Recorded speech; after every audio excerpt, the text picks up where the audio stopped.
Good evening, I'm Jessica Jukic. The DNC just wrapped up in Chicago. The four-day convention in Chicago ended with Vice President Kamala Harris taking the stage. She spoke about why people should vote for her in November. Newswatch 12's Jeremy Fredricks joins us live from the convention floor in Chicago. Jeremy? Hey, Jessica, good evening.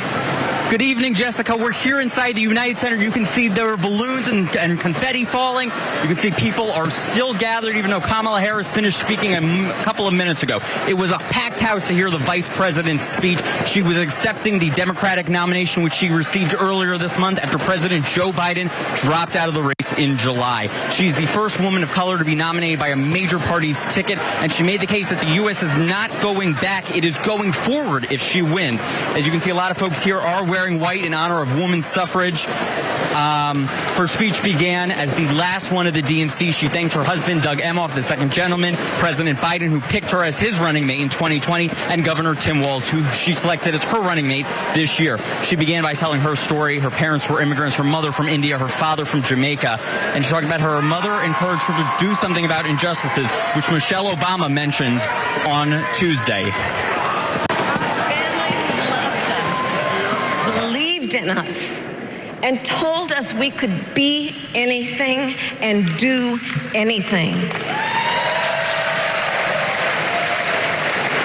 They instilled in us the values they personified: community, faith, and the importance of treating others as you would want to be treated. She said that this inspired her to be a lawyer, and she said that she's always been fighting on behalf of the people that she has worked for, the Kamala Harris for the people.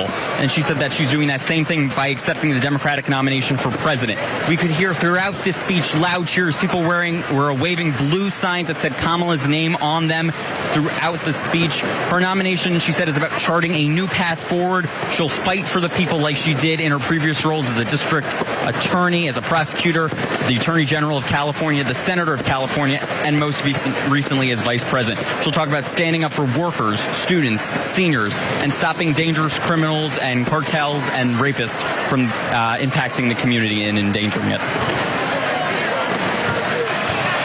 will be a president who unites us around our highest aspirations.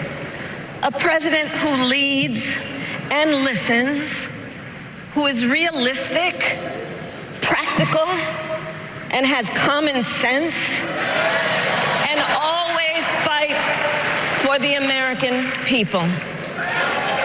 From the courthouse to the White House, that has been my life's work.